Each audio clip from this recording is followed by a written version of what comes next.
Assalamualaikum warahmatullahi wabarakatuh. Alhamdulillah.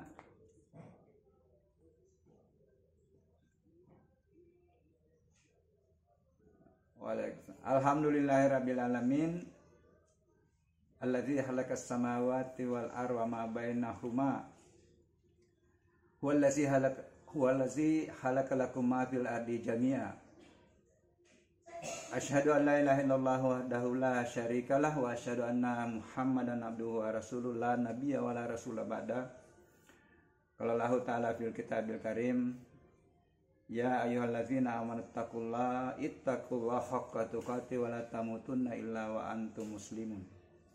Wa qala aidan, walau anna ahlal qura amanu wattaqaw la fatahna alaihim barakatin minas samai wal ardh. Ila akhir ayat. Sadaqallahul azim. Alhamdulillah, kita lanjutkan kajian kita pada kesempatan ini. Pertama kita hormati pertama Pak Kiai Aman Safruddin, beberapa teman-teman ustaz tadi yang menyampaikan materi, dan saya tidak bisa sebut satu persatu.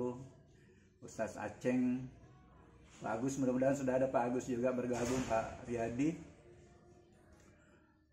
Kita lanjutkan kajian kita, sedikit mengerucut lagi yang terkait dengan pemanfaatan sumber daya alam yang akan berimplikasi kepada lingkungan ketika tidak diformulasi atau diformat dengan cara yang tepat sesuai dengan rambu-rambu yang diberikan oleh Allah sebagai referensi utama untuk menata ilmu dan teknologi ke depan. Salawat dan taslim kita aturkan kepada Nabiullah Muhammad sallallahu alaihi wasallam, Nabi yang kita sudah komitmen untuk menjadikan beliau sebagai suri teladan, bukan hanya mencontoh beliau dalam melaksanakan ibadah-ibadah ritual, tetapi betapa banyaknya yang diberikan contoh-contoh beliau di dalam bagaimana kita bermuamalah, bagaimana kita berinteraksi dengan lingkungan, bagaimana menghargai tanaman, bagaimana menghargai lingkungan. Ya, tinggal tantangan kita bagaimana mengaplikasikan apa yang sudah dicontohkan di dalam kehidupan kita ini. Tantangan kita bukan hanya memaknai syahadat sebagai ucapan, tetapi bagaimana memaknai syahadat sebagai bentuk implikasi dari komitmen untuk menjadikan Rasulullah sebagai contoh. Nah, saya minta izin untuk share ini. Udah kelihatan? Alhamdulillah. Seperti yang saya sampaikan tadi, bahwa ini lebih mengerucut sedikit lagi pada pertanian. Ya, kemarin masih bersifat umum terhadap lingkungan, dan saya mencoba judul provokasi dalam tanda petik, ya. Kalau kemarin spiritualisasi lingkungan, tautan antara budaya, agama dan sains, membangun pertanian berkelanjutan.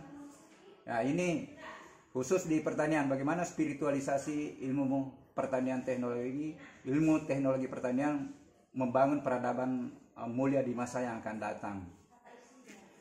Nah,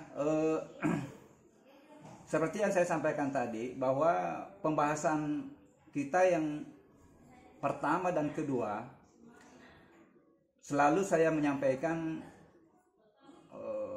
gambaran kerusakan lingkungan, gambaran menangisnya atau tangisnya bumi akibat ulahnya manusia, di mana salah satu penyebabnya adalah yang terkait dengan pemanfaatan sumber daya alam yang berkait dengan pertanian secara umum. Ya, apakah itu pertanian produksi atau pertanian kehutanan. Nah, itu salah satu. Ya, kemarin ada beberapa data yang saya sampaikan. Nah, sehingga saya coba pada kesempatan ini bagaimana pertanian masa depan yang dibungkus oleh nilai-nilai Al-Quran, nilai-nilai kearifan lokal yang saya bahasakan sebagai spiritualisasi ilmu, ya, Nah, Pak Kiai, teman-teman yang saya hormati, ya saya selalu saya biasa kalau memberikan kuliah umum apapun judulnya selalu saya mulai dari sini ya. Kembali lagi mulai bahwa kesadaran kita untuk apa kita diciptakan oleh Allah, dihadirkan di permukaan bumi, selalu harus diingat ini bahwa tidak terlepas dari dua peran. Peran sebagai hamba yang berimplikasi kepada ibadah ritual. Aku tidak ciptakan jin dan manusia kecuali untuk menyembah kepada aku. Dan yang kedua adalah sebagai warisan kita dari nenek kita Adam sebagai khalifah untuk mengelola alam ini dengan memakmurkannya. Ini menarik, ini satu halaman Al-Quran mengenai mulai dari surah Al-Baqarah 30 kalau tidak salah, ini luar biasa. Banyak pembelajaran bisa kita dapat. Betapa Allah menunjukkan bahwa meskipun dia maha kuasa, tetapi dia tetap mengkonfirmasi dengan malaikat ketika akan dijadikan manusia sebagai pengelola alam. Dan menarik diskusi-diskusinya sampai ke bawah itu. Saya biasa katakan rupanya memang manusia pertama yang berilmu dan beradab adalah Adam, dan dosennya langsung dari Allah ya. Jadi duluan berilmu pengetahuan manusia daripada malaikat. Biasa saya kasih motivasi mahasiswa. Dan menarik sekali diskusi-diskusinya sampai ke bawah itu bahwa ya, apapun dosa dan kesalahan kita, ada ruangnya kita untuk bertaubat. Ada ruangnya untuk bertaubat, dan tadi yang dikaji itu bahwa insya Allah akan diampuni segala dosa-dosa kita, dan tidak ada orang yang tidak punya kesalahan. Tapi bagaimana kita selalu bertobat? Sesungguhnya Allah menyukai orang yang selalu bertobat dan mensucikan dirinya, dan itu jalan untuk mendapatkan ridha dan kasih sayang Allah. Nah, tentunya sekali lagi bahwa untuk melakoni dua peran ini tidak terlepas dari ilmu, tidak terlepas dari teknologi. Karena bagaimana kita melaksanakan peran kehalifaan dengan optimal, bermanfaat bagi manusia, bermanfaat bagi alam, ya, khairun nas anfa'uhum linnas, kalau tidak ada pengetahuan yang kita miliki. Ya, ini yang menentukan kita bisa berbuat banyak ya, adalah ilmu pengetahuan dan teknologi. Nah, tentunya inilah yang harus kita coba menata ya. Ini penguatan, saya ulang lagi bahwa penting memahami teks. Barang siapa yang inginkan dunia, hendaklah dengan ilmu pengetahuan. Barang siapa ingin akhirat, hendaklah dengan ilmu pengetahuan. Dan barang siapa mengharapkan kedua-duanya, saya kira semuanya kita, semua yang hadir di Zoom ini mengharapkan keselamatan atau kesuksesan dunia akhirat ya. Nah, tentu referensi utama ya, selalu saya suarakan bahwa referensi utama dalam pengembangan ilmu adalah ini Al-Quran ya, Al-Quran, dan sudah banyak yang dicontohkan oleh Rasulullah, sunnah ya. Ya, sudah banyak hadis-hadis ya, yang dulu hanya dilandasi dengan keyakinan yang kokoh, kemudian sekarang sudah dikaji secara ilmiah, itu terbukti apa yang disampaikan oleh Rasulullah. Ketika Rasulullah menyampaikan berpuasa supaya kamu sehat, sekarang sudah dikaji semua. Bagaimana rahasia di awal waktu. Kemudian terkait dengan interaksi dengan lingkungan, Rasulullah pernah menegur seorang yang akan menebang pohon. Ditegur oleh Rasulullah menyampaikan yang mau tebang pohon itu menyampaikan, ini pohon sudah tua ya Rasulullah. Apa jawaban Rasulullah? Apakah Anda tidak memikirkan bahwa ada makhluk hidup lain yang hidup di pohon itu, sudah temurun bahagia hidup? Ya, meskipun ini tidak bisa juga dimaknai secara tekstual atau dipahami secara tekstual, karena jangan sampai sudah mau roboh kena rumah tetap juga kita pertahankan karena hadisnya begitu. Ya. Nah, kemudian buku-buku yang dikaji oleh para cendekiawan. Jadi buku-buku pertanian yang apalagi kalau sudah terformulasi dengan referensi Al-Quran dan kearifan lokal, itu pasti itu menjadi referensi kita untuk bagaimana menata kehidupan. Nah, pertanian ini ada tiga aspek, minimal ada tiga aspek, berkaitan dengan ilmu ya. Berkaitan, jadi pertanian sebagai ilmu dan pertanian sebagai praktik dan teknologi. Nah, berkaitan juga dengan ya sumber daya manusia yang memanfaatkannya, memanfaatkan ilmu dan memanfaatkan teknologi. Ketiga-tiganya ini harus diperhatikan di dalam menata ilmu pertanian yang saya bahasakan spiritualisasi. Ya, bagaimana dari aspek ilmunya, bagaimana dari aspek praktiknya, ya. Tapi dia kalau ilmunya sudah tepat, sudah benar, insya Allah implikasinya dalam praktik itu insya Allah dia akan tepat juga. Ya, saya selalu katakan bahwa ketika Barat mengatakan ilmu bebas nilai, nanti di praktiknya ini baru terikat oleh nilai. Kalau menurut saya bahwa sebaiknya di memformulasi ilmunya sudah terikat dengan nilai. Kita sudah pikirkan memang dampaknya ketika dia menjadi praktik. Nah, ya itu mungkin yang perlu menjadi bahan renungan di dalam penataan ilmu apapun. Nah, sebagai ilmu ya pasti berkaitan dengan filsafat. Nah, kalau dia berkaitan dengan filsafat, nah bagaimana nanti dari sisi ontologinya, apa yang perlu dilakukan suatu perubahan-perubahan terrekonstruksi, bagaimana epistemologi dan bagaimana aksiologi. Nah, berkaitan dengan definisi, karena definisi-definisi yang membangun paradigma berpikir kita sangat menentukan sikap dan sangat menentukan perbuatan kita. Jadi di sini pentingnya melakukan suatu redefinisi. Misalnya kemarin saya sampaikan, saya mencoba melakukan suatu redefinisi dari upaya memanfaatkan sumber daya alam untuk memaksimalkan produksi. Saya mencoba memanfaatkan sumber daya alam untuk mengoptimalkan. Ketika mengoptimalkan berarti kita ada aspek lain yang kita perhatikan, aspek lingkungan, aspek bagaimana kesehatan produksi, karena itu semua akan berdampak terhadap kehidupan dan peradaban kalau kita tidak perhatikan itu. Misalnya dari tanah subur menjadi tanah sehat, ya apa artinya subur tanamannya tetapi tanahnya itu mengandung unsur-unsur yang berbahaya, misalnya kadmium, Hg, itu berbahaya semua, itu Pb. Kalau dia ada dalam tanah subur tumbuhnya, tetapi tanahnya tidak sehat dan pasti produk dari tanaman yang tumbuh di atas tanah subur itu tidak sehat. Nah, sebagai praktik dan teknologi ini pasti berkaitan dengan pengelolaan sumber daya alam dan lingkungan. Tanah atau lahan berkait dengan iklim atmosfer, terkait dengan tanamannya sendiri, terkait dengan pengendalian OPT. Ya, bagaimana nanti menuju pada spiritualisasi, saya katakan begini, bahwa organisme pengganggu yang dianggap pengganggu itu apakah itu rumput atau hama, hargailah sebagai suatu makhluk. Dia juga ciptakan Allah, ya. Dan kehadirannya itu pasti dia hadir karena isinya Allah. Tinggal kita harapkan bagaimana dia hadir, bukan mengambil dari keseluruhan apa yang kita tanam, tetapi mengambil rezekinya. Istilah orang tua kita dulu, ya kalau dia tikus misalnya itu menyerang, ya kalau hanya sampai batas kewajaran, apa bahasa orang tua kita dulu, rezekinya itu dimakan. Tetapi sekarang ya ada kecenderungan bukan lagi rezekinya, dan itu harus kembali kita koreksi diri, ya bukan hanya menyalahkan makhluknya, tetapi harus koreksi diri kita, kira-kira apa, jangan-jangan ada perintah Tuhan ya yang kita tidak lakukan, terutama yang terkait dengan ibadah. Mohon maaf, terkadang di kampung itu masih banyak saudara-saudara kita yang bertani tetapi tidak melaksanakan kewajiban. Ya, itu pun mungkin melaksanakan masih lalai dalam tanda petik ya. Kemudian bagaimana kewajiban kita? Ketika ayat mengatakan ingatlah hak orang lain pada saat panen, mestinya diterapkan dalam kehidupan kita.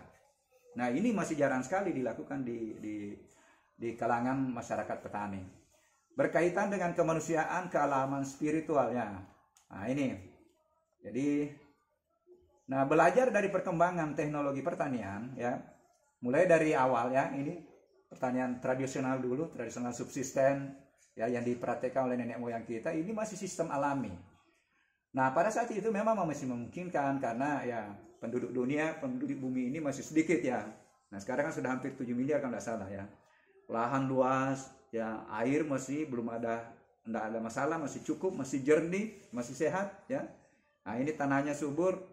Nah, sehingga tidak perlu pemupukan, dia sudah bisa berproduksi. Nah, tanaman beragam. Ya, ini ya, beragam ya, tanaman beragam ya. Kemudian ternak ikan juga masih ya, sehingga tidak membutuhkan pupuk, tetap bisa berproduksi. Nah, sehingga produktivitasnya memang rendah tetapi dia sustainable atau berkelanjutan. Nah, inilah sebenarnya pertanian yang ideal. Ya, mestinya tetap nanti bagaimana kita tetap mempertahankan sustainabilitas pertanian ya. ya, tetapi tetap mencukupi kebutuhan umat manusia. Nah, ini contoh-contohnya misalnya hutan alami ya. Hutan alami itu masih durian itu diambil secara alami ya. Nah, sehingga mungkin pada saat manusia bertambah ya memang tidak bisa lagi karena akhirnya habis juga kalau kita hanya mengandalkan secara alamiah. Nah, pertanian akhirnya lahirlah pertanian masa kini. Ini mulai tahun dengan teorinya Moser itu ya, yang berhasil mengantar bangsa Indonesia sebagai negara pengekspor atau swasembada pangan ya tahun 1904 dengan konsep teknologi yang ditawarkan oleh Moser ya, pendekatannya semua pendekatan varietas unggul, kemudian bagaimana peningkatan pemupukan ya, akhirnya ya beberapa tahun terakhir ini mungkin sudah ada lebih 10 tahun itu sudah disadari bahwa rupanya bermasalah terhadap aspek lingkungan. Itu juga pelajaran bahwa disitulah ilmu ya. Mungkin pada saat itu Moser itu kan dapat sebagai pahlawan teknologi pertanian, tetapi sekarang justru menjadi pemikiran bagi kita untuk menghadirkan pemikiran baru di dalam pengembangan revolusi hijau. Sekarang terkenal dengan revolusi hijau-hijau ya. Nah, ini yang konvensional ini, manusia banyak, lahan cenderung sempit, air berkurang, bermasalah ya. Akhirnya banyaklah tanah marginal yang muncul, tercemar udara, tercemar tanah. Nah, kemudian pendekatannya memang ke tanaman monokultur. Misalnya di sawah ya hanya padi saja. Pendekatannya pada varietas unggul ya. Yakin saja semua varietas yang unggul butuh perlakuan yang unggul. Sehingga kemarin itu yang saya katakan segala sesuatu konsep atau pemikiran-pemikiran yang cenderung melabrak sunnatullah, hukum keberagaman, hukum ketergantungan, kesaling hubungan, kemudian hukum self regulation ya, itu pasti cepat atau lambat itu pasti bermasalah untuk membangun ekosistem kehidupan. Nah, sekali lagi varietas unggul ini kan dipaksa, misalnya umur panjang dijadikan umur genjang, kemudian nama yang tinggi dijadikan pendek ya, dengan harapan produksi maksimal. Akhirnya pendekatannya karena dia tidak bisa berproduksi ketika dia tidak diberikan juga perlakuan unggul, butuh pemupukan tinggi, terkadang rentan terhadap hama penyakit, sehingga pendekatannya lagi menggunakan pestisida, herbisida. Nah, itulah tantangannya. Nah, sehingga ya memang produktivitas tinggi, tetapi terkadang mutunya rendah karena mengandung bahan-bahan kimia ya, sehingga ya kurang sehat untuk dikonsumsi ya. Banyak residu-residu pestisida di dalam produk tanaman ya. Nah, akhirnya tidak berkelanjutan, tidak sustainable. Nah, inilah pertanian modern. Nah, tugas kita ya bagaimana mencari jalan tengahnya ini ya. Karena kita butuh juga produksi untuk memenuhi kebutuhan pangan penduduk yang setiap tahun bertambah. Nah, ini salah satu dampaknya ya, misalnya data intensifikasi ini luar biasa, terjadi longsor ya. Kemudian, inilah salah satu kelihatan ini jalan keluar ya.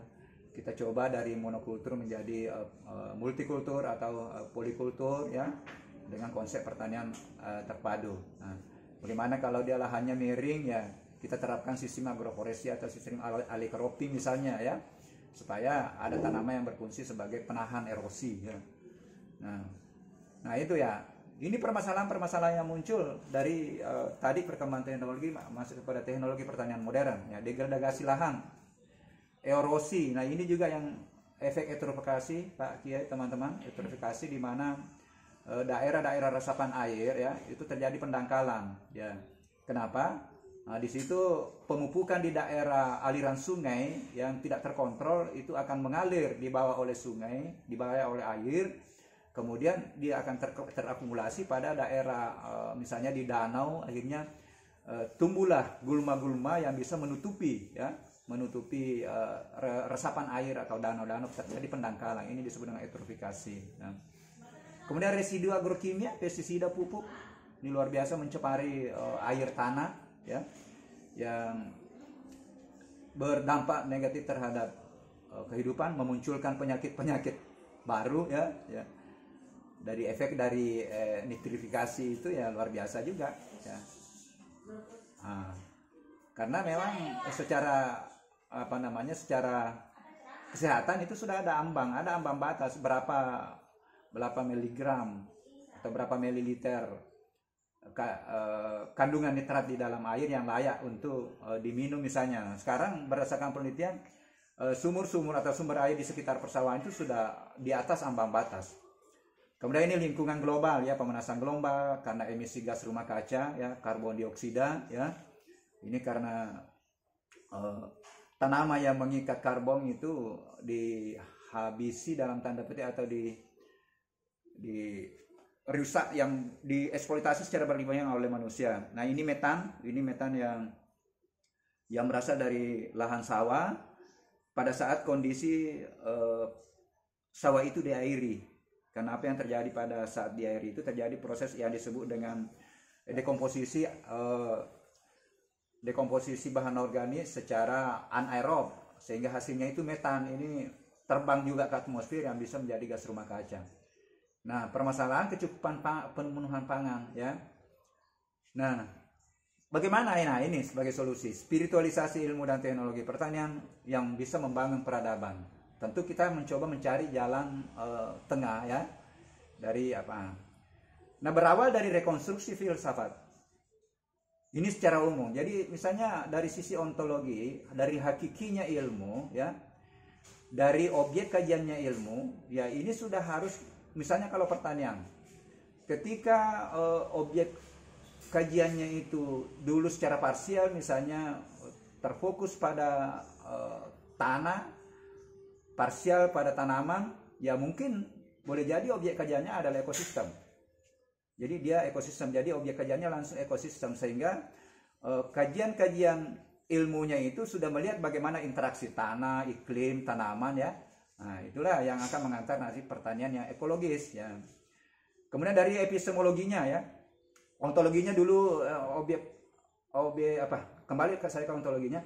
Dari sudut pandangnya, apapun kajiannya itu adalah jalan untuk lebih menemukan kebesaran Tuhan di tanaman, di tanah, di atmosfer, di air, dan jalan insya Allah untuk mendekatkan diri kepada Tuhan.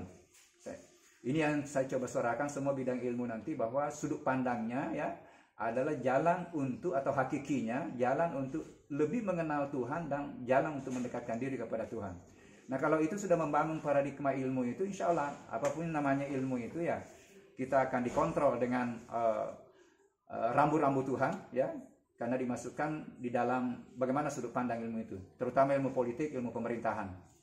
Nah, epistemologinya ya boleh jadi pendekatan-pendekatannya bukan hanya pendekatan saintis, sudah banyak sekarang Pak Kiai, teman-teman. Kemarin ada informasi itu ada sawah itu yang selalu diterapi misalnya dengan bisikan-bisikan ayat-ayat suci, dibandingkan ya ini baru ini belum diteliti secara ini. Dibandingkan dengan yang tidak, produksi dan pertumbuhannya jauh lebih bagus. Anggrek yang dipelihara oleh majikannya dibandingkan dengan anggrek dipelihara oleh tukang kebun itu jauh beda penampilannya. Dan ini memang logis karena dia, tanaman itu kan mengandung emosi juga. Dia juga ada emosinya, ya. Ya, yang membedakan kita kan hanya kita punya akal. Dia tanaman juga punya emosi, dan sudah beberapa tahun yang lalu sudah ada penelitian. Ketika orang itu mendekat, yang mengacak-acak tanaman itu mendekat, diukur dengan gelombang emosi tanaman, itu bergejolak dia punya emosi. Ketika orang itu tinggalkan dekat tanaman itu, dia kembali normal. Besoknya dicoba, datang lagi itu orang bergejolak lagi, berarti dia punya emosi juga dan akan mempengaruhi pertumbuhan. Sehingga saya berpikir mungkin suatu saat ini saya mencoba merumuskan psikologi tanaman, jadi bukan lagi psikologi manusia tapi psikologi tanaman. Sekarang tidak terlepas kemungkinan ke depan semuanya itu bisa menjadi referensi untuk bagaimana membangun ilmu dan peradaban masa depan. Dari aksiologinya ya. Nah, aksiologi ini ya nanti aspek etika dan estetikanya kita masukkan etika dan estetika yang lebih luas lagi. Jadi bukan hanya terkait dengan etika kemanusiaan, tetapi bagaimana etika kealaman spiritual. Kemudian bagaimana nilai estetikanya dengan melihat pertanian sebagai suatu ekosistem. Coba kalau kita lihat kalau kebun teh itu kita ke puncak itu ditata dengan baik, alangkah tenangnya jiwa kita ketika kita melihat keindahan struktur atau formulasi dari tanaman yang ditata dengan baik, ya. Ke depan misalnya jangan hanya monokultur, tetapi kita campur dengan tanaman, ada hewan, ada ini, ya itulah yang mengantar nanti menuju pada spiritualisasi ilmu dan teknologinya. Nah, arah pengembangan ya tentu ya tadi dari unsustainable menuju pada sustainable ya. Jadi ekonomis, ekologis, manusiawi, adil, fleksibel, saya singgung kemarin di materi sebelumnya. Nah, kata kuncinya bagaimana dia kita tata, dia produktif, sehat, dan ramah atau arif terhadap lingkungan. Itu kata kuncinya. Nah, arah perkembangan yang kedua adalah pertimbangan dimensi kemanusiaan tadi, terutama aksiologinya. Bukan hanya itu, pertimbangan dimensi kealaman. Ya mungkin produksi sudah tinggi, tetapi bagaimana alam ini? Kemudian pertimbangan dimensi teologinya, dimensi Tuhan. Kita harus melirik apa kata Tuhan di dalam mengelola alam. Ya, ada 43 ayat yang saya temukan yang terkait dengan perusakan alam atau mengelola alam ini. Ya, salah satunya Allah menyampaikan, janganlah rusak bumi ini yang saya sudah perbaiki. Makan dan minum rezekiku, tetapi janganlah berbuat kerusakan di bumi ini. Kita disuruh juga berjalan di permukaan bumi untuk melihat bagaimana keadaan masa lalu yang mengantar hadirnya bencana, ya itu terkait dengan bagaimana dengan perilaku manusia itu terhadap lingkungan, ya. Nah, di sini perannya nanti peran perguruan tinggi pertanian, peran lembaga riset, peran SDM, dan insya Allah peran pesantren. Ya. Dan saya sudah kemarin bisa menjadi, kalau Agim mempopulerkan eko pesantren, mungkin nanti Al-Aqwa agro-eko pesantren.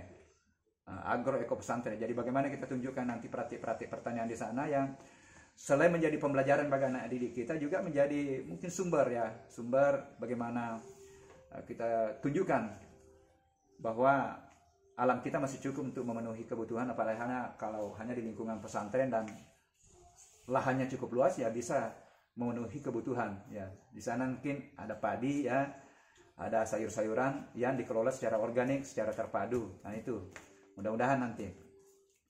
Nah, tentu bagaimana kembali belajar pada alam, back to nature. Tadi tradisional itu yang mengantar dia bisa bertahan karena keragaman, ya, konsep keberagaman. Nah, dipadukan dengan teknologi modern. Lahirlah perpaduan bagaimana tadi konsep alamnya dengan teknologi. Lahirlah konsep pertanian agroforestry.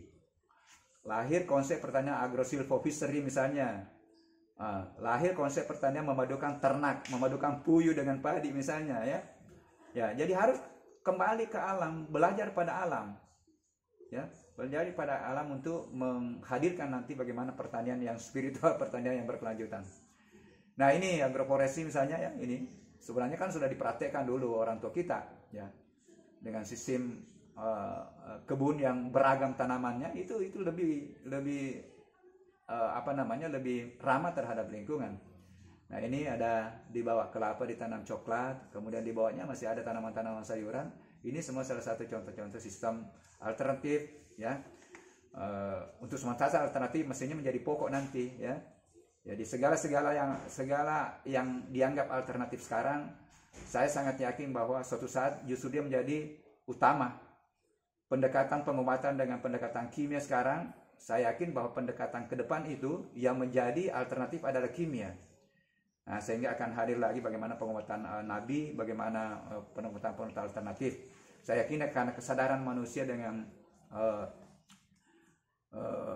memasukkan bahan kimia di dalam diri, itu pasti akan terganggu alam diri kita. Karena secara alamiah Allah sudah menciptakan tentara tubuh, Allah sudah menghadirkan 5.000 enzim pangkal di dalam diri kita di awal kelahiran kita. Yang menguras enzim pangkal itu, yang mempengaruhi kesehatan kita adalah gaya hidup dan pola makan. Nah, itu kalau bisa kita tata kembali, dan itu semua yang dilakukan dipraktekkan oleh Rasulullah sehingga sehat, ya. Nah, itu menjadi pembelajaran bagi kita semua. Jadi sekali lagi saya sangat yakin bahwa yang dianggap alternatif sekarang dia akan membalik menjadi itu utama, dan yang lain yang utama sekarang dia akan menjadi alternatif di masa yang akan datang.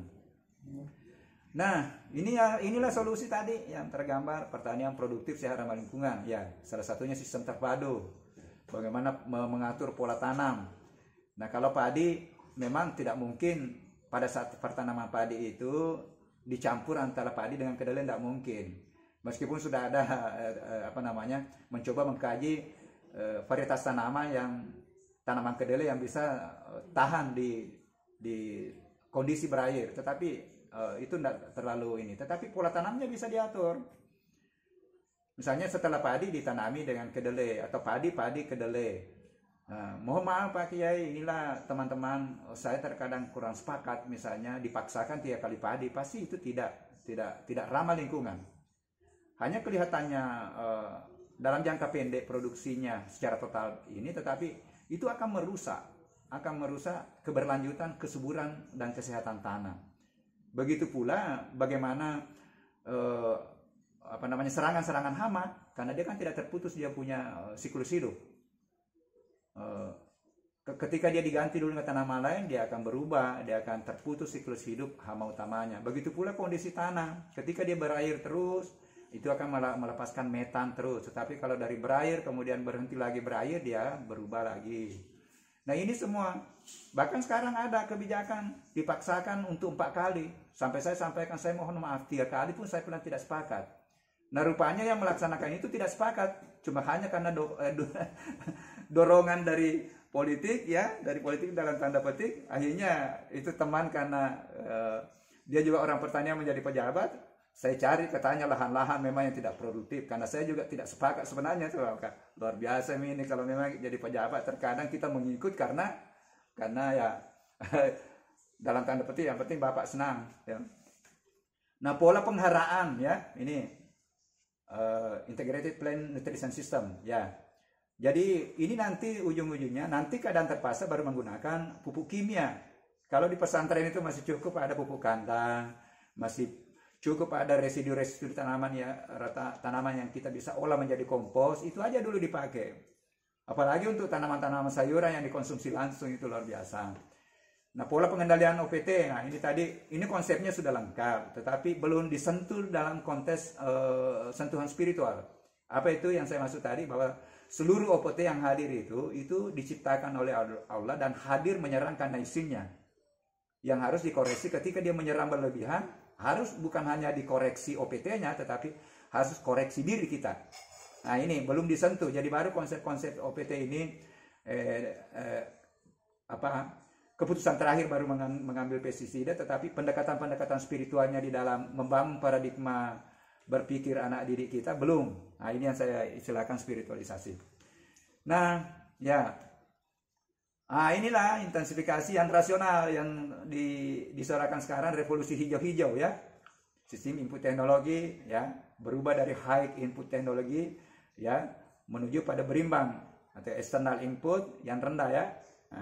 Nah, ini suatu saat nanti akan menuju kepada low external input sustainable agriculture yang akan menghasilkan nanti sistem pertanian organik. Ini juga organik masih konsep. Nah, karena harus terkait dengan, jangan-jangan nanti yang menyorakan organik yang terlibat dengan bisnis pupuk, bisnis pestisida, berarti kan tidak bisa. Ini banyak tantangan-tantangan yang harus kita bangun komitmen kebersamaan untuk menghadirkan pertanian spiritual atau pertanian yang ramah pada lingkungan. Tetapi minimal tadi mulai dari merubah cara pikir kita. Nah, secara mengurangi, misalnya ini teman anak-anakku yang coba belajar bagaimana mendaur ulang. Sisa panen ini jangan dibuang. Pupuk hijau, anggaplah gulma ini sebagai sumber pupuk. Ada gulma sebagai sumber pestisida, misalnya bisa diolah, ya. Nah, pupuk kandang, kompos kota, pupuk hijau, ya, pengomposan, ya. Ini teknologinya kan sudah ada sekarang. Kemudian bagaimana ini, ya, mengurangi kehilangan unsur hara di sistem pertanian. Itu semua sudah ada semua teknologinya, tinggal kita coba praktekkan. Saya kira ini mungkin program pengembangan teknologinya. Misalnya tadi sistem pola tanam, komposisasi, perpaduan antara bahan organik, kemudian imbangan pupuk anorganik. Kalau bisa keadaan terpaksa baru pupuk anorganik atau pupuk kimia. Nah, ini contoh-contoh sebenarnya sudah diterapkan ya. Ini di luar negeri luar biasa. Pemanfaatan bahan organik, dikembalikan semua bahan organiknya untuk mensuplai hara pada tanaman. Ini bisa menjadi apa? Ini bintil akar untuk ya yang bisa mensuplai. Ya, ini untuk kedelai. Jadi yakin kalau digilir tanaman padi dengan kedelai ini akan berfungsi untuk meningkatkan efisiensi penggunaan pupuk. Saya punya penelitian itu bisa mengurangi stengnya dari pupuk. Ketika kita tanami kedelai baru padi. Tetapi seluruh bahan organik kedelai harus dikembalikan, bukan dibakar. Karena petani kita banyak membakar. Karena dia mau cepat lihat bersih. Padahal kalau diolah ini akan mengurangi stengnya dari pemupukan urea di pertanaman padi. Bayangkan kalau stengnya. Ya, dari 200 kg bisa menjadi 100 kg per hektar. Berapa efisiensi energi, berapa efisiensi sumber daya yang bisa kita efisienkan. Tetapi rupanya tidak populer juga setelah direkomendasikan. Dan itu tadi banyak sekali tantangan, ada tantangan politik, tantangan regulasi, dan tantangan komitmen. Nah ini misalnya di padi, ini sudah lama ini dengan sistem menggunakan asolla, tetapi kan tidak populer juga sampai sekarang. Bagaimana perlabek ya dipadukan dengan ternak. Nah terakhir sebagai penutup, spiritualisasi ilmu pertanian haruslah diawali dengan membangun paradigma ilmu dengan rekonstruksi filsafatnya. Pengembangan teknologi pertanian diarahkan pada optimalisasi produksi, bukan maksimalisasi ya, untuk menuju pada produksi sehat, arif terhadap lingkungan. Yang saya bahasakan iptek berbasis kearifan lokal dan orientasi spiritual. Kajian pengembangan teknologi mulai dari proses produksi, pengolahan, pemasaran, melibatkan indikator kuantitas produksi, kualitas produksi, atau kesehatan, indikator etika lingkungan, air tanah, dan masuk tadi spiritualitas lingkungan. Sistem alami yang bersifat seimbang dan berkelanjutan dapat diacu dalam menuju sistem pertanian organik, namun perlu memang masukan bioteknologi berupa teknologi daur ulang, sisa panen, pupuk hijau, pestisida nabati, ya, serta masukan pupuk kandang, kompos, dan pupuk organik lainnya. Nah, masukan pupuk pestisida organik hanyalah dilakukan untuk menjaga keseimbangan. Jadi suatu saat nanti ini hanya menjadi alternatif. Tetapi ini yang di atas ini mudah-mudahan dia bisa menjadi masukan pokok di dalam suatu sistem pertanian. Saya kira itu Pak Kiai, teman-teman, mudah-mudahan ada manfaatnya. Mohon maaf atas segala kekurangannya, saya kembalikan kepada moderator. Assalamualaikum warahmatullahi wabarakatuh.